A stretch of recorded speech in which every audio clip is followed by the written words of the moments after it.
So as the technology is taking these notes, is it perfect? No, but neither are humans. And we have the systems and the processes in place to handle those mistakes and find them and correct them. We do it with human note taking. We can do it with the ambient listening to improve on that technology. Hello and welcome to episode 3 of The Digital Dose, where we dive into the world of AI in healthcare. I'm Trudy Kerr, and with me, as always, is my co-host Richard Samuel, EBO's Director of Healthcare Strategy and our resident guide through the ever-evolving world of health and technology. Today, we are also joined by a special guest, Richard Kedziora, CEO and co-founder of Estenda Solutions, a US-based company that builds custom software and AI solutions for medtech and life sciences. In this episode, we're looking at how AI is reshaping the patient journey, comparing adoption trends in the UK and the US, sharing real-world success stories, and wrapping up with a quick-fire round where our guests reveal their top priorities for AI in healthcare and in the myths they'd love to bust. And RJ, as I'm now going to call you RJ, it's great to meet you. Can I just ask for a little bit of background about you? It sounds exciting.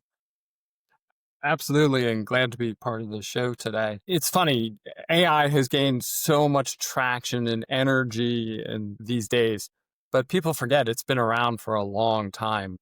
My journey with AI started way back in college, where I thought I was going to get a PhD in AI. And then I got a job offer. And it was like, more debt, more education, or go out and make a living. So I did choose to go out and make a living, but I've always had my hand in AI and its various iterations over the years. And today, now everybody talks about generative AI, and that's really what's gained a lot of traction and interest for good reason. But behind that is data. Behind everything we do with AI is data. And that's really where I got my start in the industry and healthcare of like, how can we take advantage of all this data that is being generated either through the EMR and now through the wearable market that is proliferating. Richard, for you, tell me, how did you get into this field?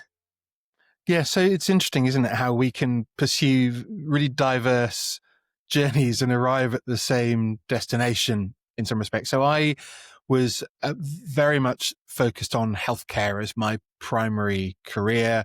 So left university, joined the graduate program for the NHS, and then 30 years in the NHS as an operational leader, latterly then the chief exec and strategic commissioner, and then ultimately as the national director in NHS England, leading on both digital transformation and then latterly in elective care reimagination. And then I retired from the NHS a year ago, but had been leading on the application of AI capability in transforming delivery in the NHS and had a passion for it.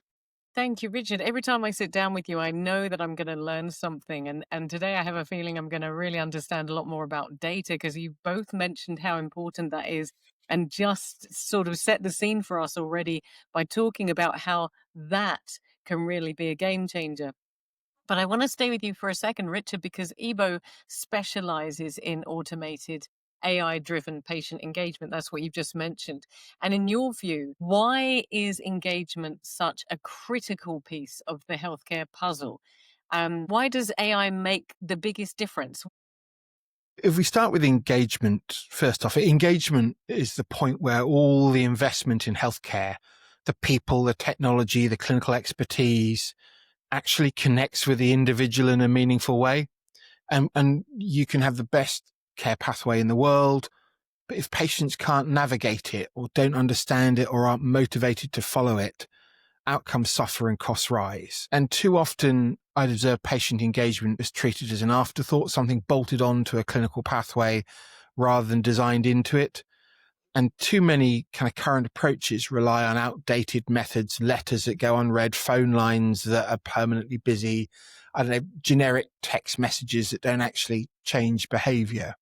And that leaves some people well served, but others, particularly those with different communication needs or lower digital confidence, falling behind, and that's unacceptable. It drives inequalities, it exacerbates poorer health, and is a missed opportunity. So that really, for me, fueled my work with EBO, because I see conversational AI. In this instance, conversational AI is the use of an AI agent effectively to engage in a dynamic and personalized conversation with an individual. Conversational AI changes that dynamic. It's kind of enables proactive, personalized engagement at scale across multiple languages and channels. It's available 24/7. When we combine it or weaponize it with behavioral science, it doesn't just push information. It designs interactions that motivate people to act in a particular way, adapt to an individual circumstances, and removes barriers to access. So conversational AI and engagement isn't a nice to have. It's a fundamental essential. So that's why this is, for me, so important, an area that we absolutely have to focus on. Well, I love hearing you talk about it, Richard. And just as you were speaking, of course, an ever increasing demand on the health service as well, with alongside population growth. RJ, I want to come to you because Estenda works in medtech. So where do you see, from your viewpoint, AI having the biggest immediate impact in those areas? The biggest impact is here, particularly here in the US, is in the area of ambient listening. I think the clinician, your doctor, the nurse that came to medicine to learn to practice medicine to help patients. With a proliferation of EMRs here, a lot of those doctors have been heads down, nurses heads down, typing on the keyboards, trying to check every box to make sure all the metrics. And that's not why they got into medicine. They want to care for the people. So this advancement of ambient listening, just as we all use GoToMeeting or Teams meeting where it's taking notes in the background, that's what's now being quickly adopted throughout the US, such that the computer, the technology can take those notes, can transcribe that information instead of having the doctor to capture all that information, and allows the human, the doctor, to be more human, to engage with that patient and listen to them more closely. It's a powerful opportunity that's quickly being rolled out across the health systems. It's cheap, it's effective, and for healthcare, it is low risk, which is very important. Okay, low risk in what respect? Unfortunately, these AI systems, they do have the tendency to hallucinate or make things up or not present factual information. We should be cautious of that fact, but humans aren't perfect either. So if you look at human note taking, there are error rates in human note taking as well. So as the technology is taking these notes, is it perfect? No, but neither are humans. And we have the systems and the processes in place to handle those mistakes and find them and correct them. We do it with human note taking. We can do it with the ambient listening to improve on that technology. Trudy, I just come in because I agree completely with RJ. In fact, we've been, prior to departing NHS England, we were doing a huge amount of how do we scale? We call it ambient scribing over here. We're probably a bit more old fashioned in the UK than in the US. But interestingly, we saw this as a massive productivity opportunity, quality improvement opportunity for the clinical teams, right? So we worked out within a 20-minute outpatient consultation. And we saw, and we continue to see that as this extraordinary productivity opportunity in healthcare. What's interesting is, and RJ's absolutely bang on, we see the ambient scribing as the kind of foundational piece upon which we build our coding. So SNOMED, ICD-10 coding, RTT, referral to treatment time coding, order comms, all of which again is unlocked by AI. And the simple act of having the clinician to review a list of proposed activities is one of those means of mitigating the risk associated with hallucinations or inaccurate codification. We shouldn't underestimate just what that would do to a service in the UK, which has a massive productivity challenge. And it leads to further opportunities. You were talking about coding, in the encounter. It's a huge issue here, revenue cycle management. But I really like the opportunity it presents because again, this theme I keep coming back to in my head as I talk to different individuals, are human fallibilities, are human limitations. It's like, okay, I'm listening to this encounter, trying to understand what that person is saying to me. Okay, now let me connect that with all the clinical research that's out there. Like, I, as a human, cannot keep up with the amount of information that is presented there. The computers, the technology can. So you start marrying those things two together to surface interesting questions. And I think very much today it is surfacing those questions to the physician. So, or a trained medical professional, so that they can use their experience and expertise to make sure it makes sense in the context of the environment to surface that question to the individual. But it's a powerful opportunity. RJ, what you will not know is that I have always been a huge AI skeptic. And listening to you guys makes so much sense in every single way. Do you see, Richard, patients' expectations changing, other people's expectations changing as they interact with AI-driven services? I think there's still some hesitation, I would call it, from the patient side of things. And I think it's unwarranted, honestly, at this point in time, that we need to start experimenting with it and using it and learning. And you see it in other fields, in literature and in imagery and storytelling, artwork, as the AIs are creating this content, which used to be the sole purview of humans. Music. If people are presented with stuff that the AI is creating and they don't know it's AI, they are expressing the fact that they like it, that they think there's empathy there behind it. And then what's interesting is once they find out that it's AI, that perception changes. When people don't know it's the I find that fascinating because people do trust it, do see the empathy in it. And in the medical field, we're seeing that in that the AIs can generate responses that are very empathetic to patient situations. They're not stressed. They're not trying to take those notes during their pajama time and answer the 50th email. So I think there's a real opportunity for patients to embrace this technology more and more. We are early stages, so I do advocate for transparency. And if a physician or health system is using those AIs, to make it known to the patients. Just to add to that, Trudy, I think, as RJ says, right, transparency is a must here. We did some early work with an AI company that was moving towards being the first application of autonomous AI in a clinical diagnostic setting. So individuals would put forward their data around their condition, and the AI would autonomously determine whether the patient was exposed to risk or not. What was interesting, and it may be a UK phenomenon, which might be slightly different in the US, RJ, but where we do have long waiting times, and that generates a degree of kind of frustration and concern. Many cases, people understood an AI had a degree of kind of specificity and effectiveness, but would recognize the immediacy of it had value and utility to those individuals in and of itself. So we shouldn't underestimate the benefit of giving instantaneous answers within a degree of accuracy which is kind of well understood and known, with a kind of management plan. If you see any of these symptoms, then you immediately come back, as opposed to waiting and not being able to access services for a considerable amount of time and waiting in anxiety. So I think if accuracy levels increase and confidence levels in the ability to use autonomous AI to diagnose conditions grows, undoubtedly going to become a huge feature and characteristic of how individuals access and signpost their way into services.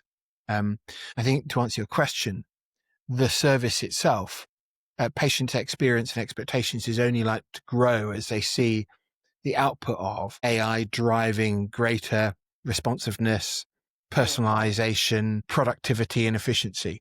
Because that's all many patients actually want to see, is like something which is built around their needs, accessed when they need it, how they want it, in good time.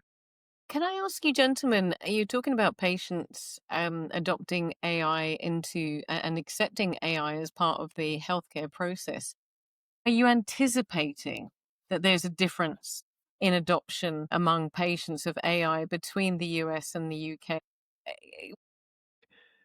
There's undoubtedly demographic and socioeconomic differences about the current understanding and ability of individuals to integrate with digital per se and AI within that categorization. So, and I'd be surprised in the US if it's fundamentally different than the UK. And we know that certain cohorts of communities are less comfortable engaging with digital solutions and by extension AI. Having said that, I think people in any society just want to have a great user interface and a good user experience. And if AI enables that, then they are delighted. People are typically pragmatic. They want to resolve their question or address their concern as rapidly and as easily as possible. And if a great, well-designed virtual agent can do that in any walk of life, be it your car tax or you're managing your air flight or supporting your long-term condition management, then we know the evidence is that people will engage with it. I want to ask a quick fire question to you first, Richard. If you could fix one thing in healthcare with AI tomorrow, what would it be? Well, I'm going to say transform the personalized engagement between citizen and service. And we're already on that route as part of the NHS app and the ability to use AI to help individuals navigate more effectively between services. So that for me is the single biggest dividend. RJ, what's one myth about AI in healthcare that you would love to see disappear? Two things come to mind. One, that AI lacks empathy. In research studies in real life, AI demonstrates empathy, which is a fascinating part of the technology. People, for better or worse, are falling in love with AI systems. AI systems are becoming boyfriends, girlfriends, significant others. It's changing the world. And we saw this as we record this. ChatGPT just released version 5, and they cut off access to some earlier systems. And people are rebelling against it because of the personality and responses that they were getting out of those prior systems. It changed. And so people are really creating and having relationships with this technology, which does present interesting challenges, but it does have empathy, which I think makes it a great opportunity in healthcare. The second I spoke to earlier, in that the impression, the idea, our human experience with computers and technology is that it's always right. Humans are not perfect. We are not infallible. And so how do we use the same systems and processes we have in place to protect against human mistakes, to protect against the fact that the AI is not always 100% correct? It doesn't have to be perfect to add value. I want to ask you one last quick fire question. One trend in AI and healthcare that you're going to think will define the next 5 years. RJ, from a tech point of view, what's going to define the next 5 years in healthcare and AI? I think one, with the technical hat on, I think it's going to enable greater interoperability, which is a huge challenge here in the US. Getting data from one system to the other. I can go globally anywhere in the world and put my Mac card into a machine and get out my cash. Healthcare data is, yes, a lot more complex than just financial transactions, but I should today be able to get access to my information. And so that's with the technical hat.